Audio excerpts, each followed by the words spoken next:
All right, let's talk about this game. Well, let's talk about the whole season, to be honest with you. But let's talk about this game. Browns won against the Bengals. It was an interesting game to watch. I think Joe Batonio got hurt at some point in this game. Hopefully, he's going to be okay long term. I mean, let's be honest here. Browns got a lot of time to recover from injury now, right? We got from January to like what August, so we got a clean 8 months to recover from these injuries. So as long as nobody suffered anything catastrophic, it really ain't gonna be that big of a deal. I don't think we're gonna be sweating a hamstring injury in January for the start of the season. In August, it ain't like we made the playoffs. But yeah, the Browns end this season off sweeping the Cincinnati Bengals, sweeping the division winner. Well, not sweeping, but beating the division winner 2 times for the second time in a row. This time, much less gratifying than last year's. Also, this would mark the 4th time every year of the Baker Mayfield era. Has not been a last place finish, but also has been a 3rd place finish. Now, if you look at the 3rd place finishes throughout those 4 years, we have felt completely different about those 3rd place finishes throughout the years, right? The 2018 3rd place finish, I think we were happy with. The 2019 one, we were incredibly upset about. The 2021, we're 11-5. We just happened to be in 3rd place because the division was crazy that year. So we weren't really tripping over that 3rd place. And then this year, you're in 3rd place, and it's kind of similar to those 2019 vibes, even though this team is better record-wise than 2019. I know they've won 2 more games, but this is basically like the equivalent of being, 7-9? Basically, with the extra games, is kind of the equivalent of that. So, I can't really say it's a mixed bag of a season that has ended. It was a very disappointing season that has ended. I have gone over the various reasons on all sides of the ball on why this has happened in my previous live streams. But, I think there are some interesting questions ahead for this team. We're going to start with where I think they really have no excuse but to answer these questions because it's been going on for a couple of years now. And that's going to be special teams, right? I think special teams has been uniquely bad this year. I think the one thing that's been good with the special teams has been the kickoff coverage. And I think that's more of a virtue of the defense being deep than, the coverage being anything great from a schematic standpoint. Like, I don't know how schematically you can get in with the kickoff coverage, to be honest with you. But, when you had dudes like JOK on kickoff for coverage, like, yeah, you're going to be good at that for a good period of time because you're deep.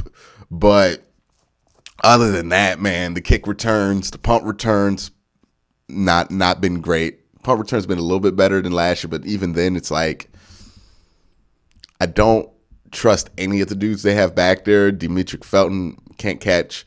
Can't catch punts. I don't know if he can catch the ball, but he can't catch punts.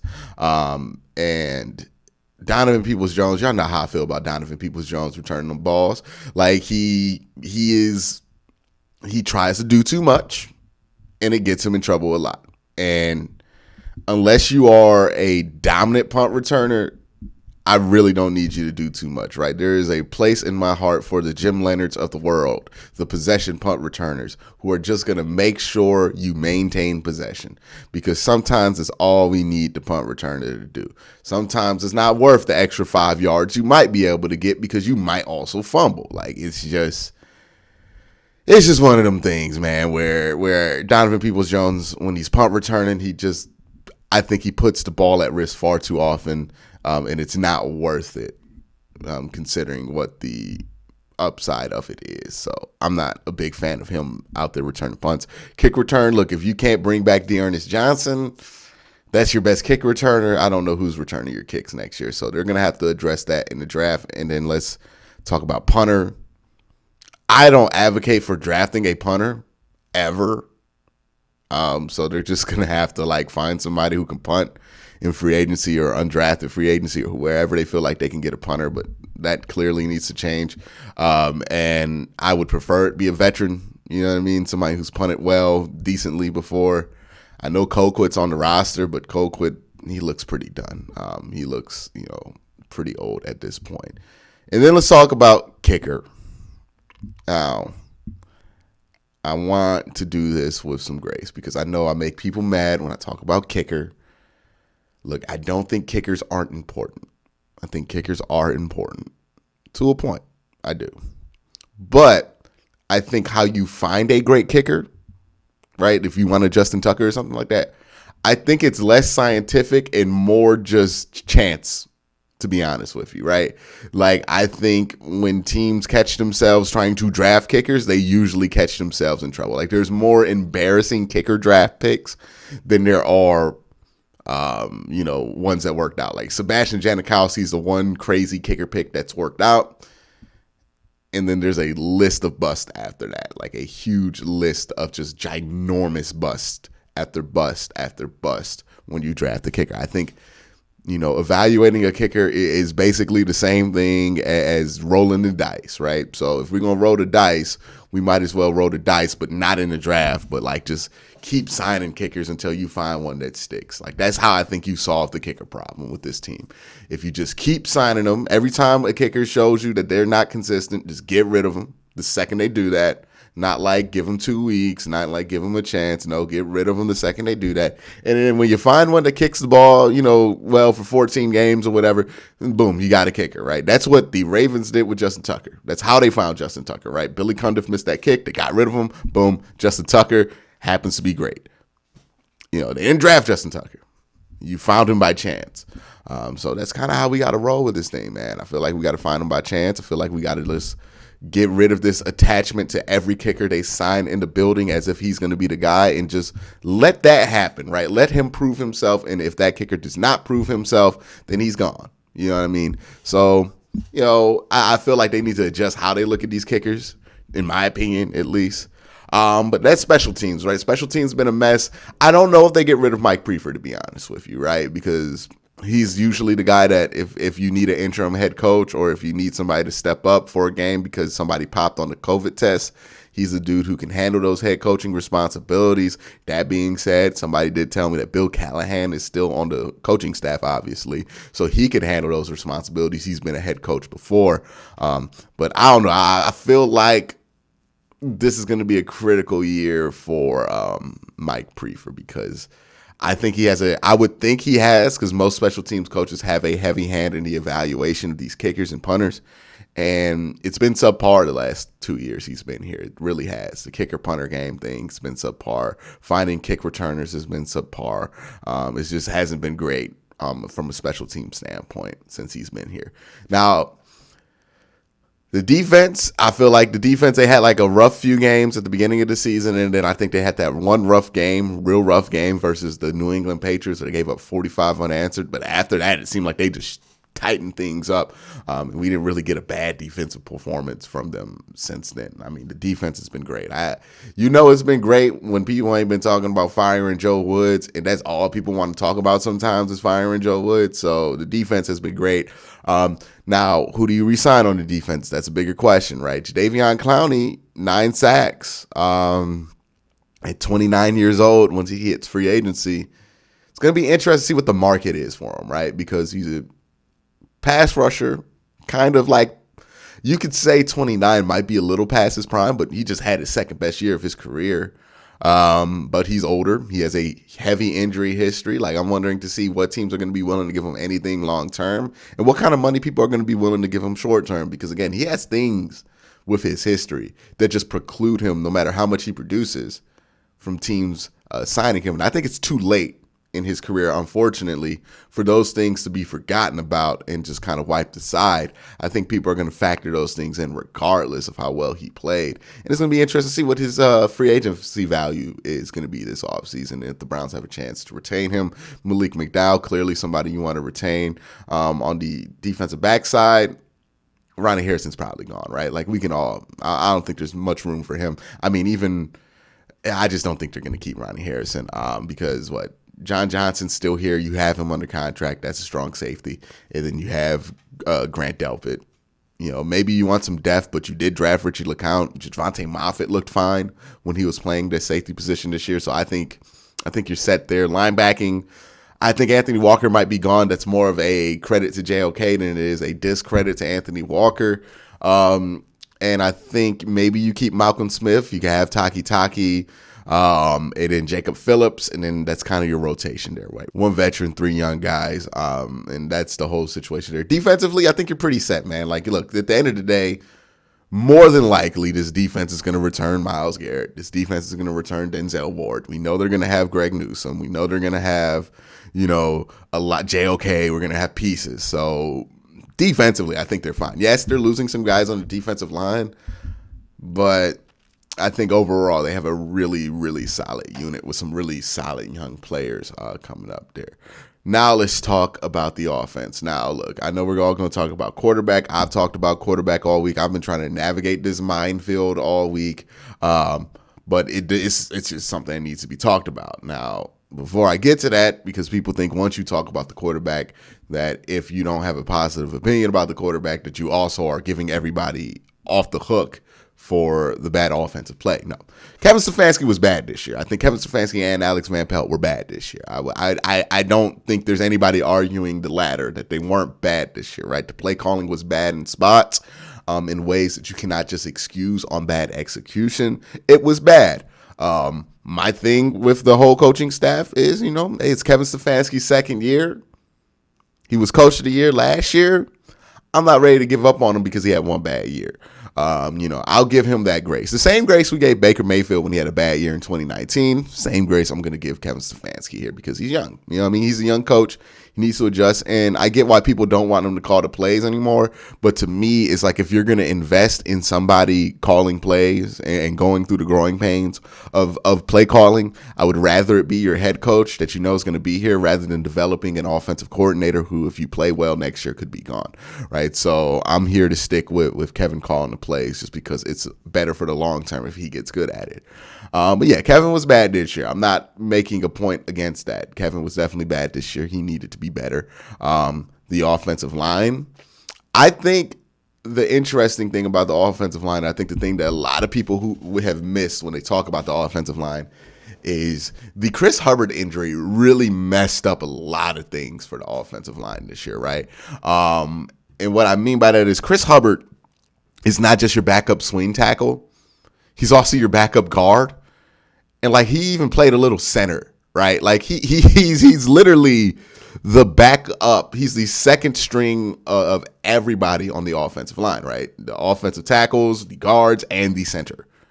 And when he went down, that threw all of the Browns' plans out the window at the offensive line, right? It just kind of killed them because we lost that security. Last year, even though we had injuries on the offensive line, we were able to maintain them because they happened one at a time, right?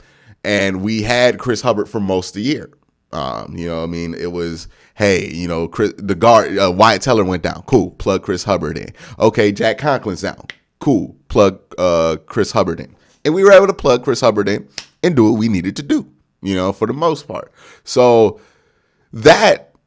losing that security blanket so early in the year, because we lost Chris Hubbard, week 14 last year? And it sucks for Chris Hubbard, right? Because this is the second time his season has ended due to injury in a row. So I don't know how much he has left after this, right? We're going to probably have to find a Chris Hubbard replacement. But not having that guy, your sixth man on that offensive line, threw everything off, right? Because now, once Chris Hubbard's out, you're down to Blake Hance. You know what I mean? You're down to James Hudson, a rookie that wasn't really supposed to play this year.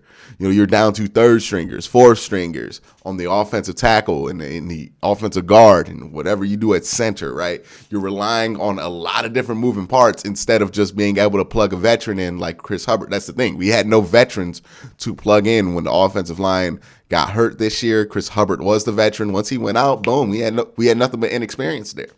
And that inexperience showed. The edges got cooked this year when they weren't healthy, right? So that's something that I think really derailed the offensive line this year. I would hope that Andrew Berry does something to replace not only, we got to have a plan for Jack Conklin because he's going to be coming up on his deal soon, and he's had a lot of injuries and he's getting older. And I don't know, it was a pretty gruesome injury. I don't know if he's going to be ready for the start next year. So we got to figure out something for that. You got to figure out something for that 6-man. I think you would want to bring in a veteran, see what you could do there, get a swing guy. It's going to be hard because Chris Hubbard did offer you something extremely valuable, which is a dude who can play all 5 positions on the offensive line. Not like at a starter, well, not at a like elite level, but at a good enough level to where you really don't miss a beat if you have him in there, right? He's competent at all of those positions. That's going to be hard to find. Chris Hubbard really did offer a service there. Now, hopefully he can be back and then provide that same service, but we'll see what happens with that. I think he's a free agent too, but he shouldn't be too expensive in free agency. But yeah, the offensive line, it wasn't a great year for them either. I think that Chris Hubbard injury really threw off a lot of the contingency plans for the offensive line, and that's why we saw it get as bad as it did. Hopefully they have a solution for that. Wide receiver and tight end, I mean, I think Jarvis and David Njoku should have gotten the ball more, but like other than those two, there's really nobody to rave about. Donovan Peoples-Jones, somebody I thought would be ready for more, was not at all ready for more. And at this point, I don't know how much more we should give him because it seems like after a certain amount of targets that you give him, he starts to do dumb stuff, which has been a reoccurring theme with Donovan Peoples-Jones, right? I mean, there's that one play where he allowed the ball to be dropped. A play that legitimately could have won you the game, right, at the beginning of it, or at least gave you more points so you could win the game, where, Nick Mullins throws him the ball. He has like 40 yards in front of him, and he decides he's going to step back and try to stiff arm his DB, and then he gets the ball smacked out of his hands. I mean, we have seen Donovan Peoples-Jones do questionable stuff on the football field, and it makes me worry about relying on him too much, right? I think he's a 2 receiver, not a 1 receiver. I thought he was a 1 receiver coming into the season. I think he's definitely a 2 now. But we'll see what happens with that. Now let's talk about the running backs. The running backs are fine. I think, again, those edges being out for the Browns, right, those offensive tackles being out for the Browns really, really killed the run game. Really killed Nick Chubb, too. He had a good enough season in spite of that, but I think we didn't see elite Nick Chubb this year just because, he likes to go off that edge, and they didn't have guys to seal that edge at all. So that just ended up being an issue. Kareem Hunt was hurt most this year. And then Dearness Johnson, I mean, what more can I say about Dearness? Dearness carried every time Case Keenum has been out there. And look, I know people think I'm hating on Case Keenum. Don't know how this is possible, but every time Case Keenum has been out there, the Browns have been able to win just because Dearness has also like had his best games in those moments. Dearness was excellent against Denver with Case Keenum. He was excellent today. Well, it's on Sunday against the Bengals. It really was the key point in the victory, right? Case Keenum had like 3 turnovers in the red zone this game, but hey, we were able to make up for it, win it. Also, the Browns have the 13th pick. I'm fitting that in there pretty randomly. If they would have lost, they would have had the 11th pick because I don't think they get the tiebreaker with the New York Jets, right? The New York Jets have a weaker schedule than the Browns. So they would have been the 11th pick. So ultimately, not losing only cost you 2 spots in the draft. I don't think that's that big of a deal, especially, again, when you trust the people who are making the picks. I think the spot you pick in is much less important. But yeah, I love Dearness Johnson. I wish he could stay here, but I think somebody's going to throw him decent money to be their starter. And they should because he's a great running back. But if people want to give Dearness back to the Browns for free, I mean, I wouldn't be upset about it. Now let's talk about quarterback briefly. Look, I've talked about this enough in the live stream. If you want to hear my thoughts about this in the live stream, but whether you are a Baker fan or not a Baker fan, whether you want Baker back this year or not want Baker back, I think there's valid arguments in both directions. I think, me personally, I'm on the side of, I've seen enough of Baker Mayfield. I don't really want to depend on him anymore. I'm out on the floor with him. And that's what I mean with Baker Mayfield, right? Or the quarterback room in general. I think regardless of what you think about the quarterback, I think we can all agree that the floor of the quarterback room needs to be risen. Like, the floor has been unacceptable. The fact that it got so bad with Baker Mayfield this year, and they felt like throwing Baker Mayfield out there playing as bad as he was the best possible solution, tells me that the floor was too low for the quarterback room, right? If your argument is that Baker Mayfield was too injured to play and they shouldn't have played him, then you should also want somebody, that could you should also want a Teddy Bridgewater or somebody competent as the backup that can come in and play at a reasonable level, or at least the coaching staff at least believes can play at a reasonable level. So if that does happen, you can get bench Baker Mayfield or let him sit or whatever it is that you wanted to do with him. But the fact of the matter is this year, with the expectations they had, they felt like there was no other quarterback on the roster that they could achieve what they wanted to other than Baker Mayfield, because the floor was that low. The floor cannot be that low again next year. It can't. We got to do something to address the floor. It could be surrounding him with talent. I think we've done that, to be honest. I think we've surrounded Baker Mayfield with talent before, and that hasn't really changed the floor. So I'm not all in on that one, right? I think the real options that you have to raise the floor are you got to bring in somebody to actually compete with them, right? It's not going to be like the biggest names in the world, right? But, you have to bring in somebody to compete with him, or you bring in somebody to replace him, right? If you're going to have somebody compete with him, those guys are probably going to be your Mitchell Trubisky's, your Marcus Mariotas, your Teddy Bridgewaters, the guys who ain't going to make anybody excited about starting, but where their floor is. So if it gets real bad with Baker next year, you can stop the bleeding and put somebody else in. Because again, we cannot live with that floor being as low as it was this year. Or you could talk about replacing, right? I think Derek Carr, you could start talking about replacing him with a Derek Carr. A Kirk Cousins might be a replacement for him. We know that a Russell Wilson would be a great replacement for him. I mean, that would be the greatest replacement for him. I think Aaron Rodgers is a little bit too... Ain't no way he's leaving Green Bay. I just don't think he's leaving Green Bay at this point. I think they might win the Super Bowl this year. I don't think he's leaving. But those are your realistic options. I think if you're Andrew Berry, if you're Kevin Stefanski, that's the main objective this offseason is what can we do to raise the floor in the quarterback room?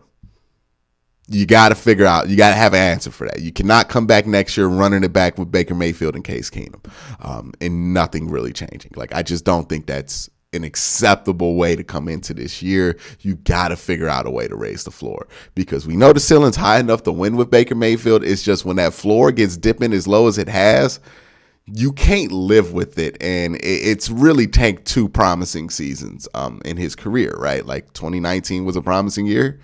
He played bad. The season also went bad, right? You could blame it on a number of things, but, his floor was definitely a part of that season being bad. And this year, his floor was definitely a part of that season being bad. And again, you can blame it on injuries or whatever it is. It's still his floor.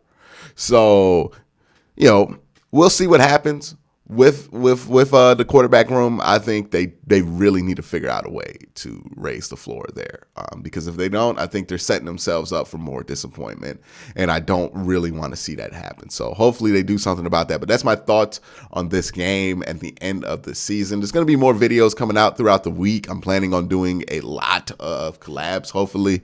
So stay tuned. But again, guys, thank you for watching. Have a great day. Have a good night.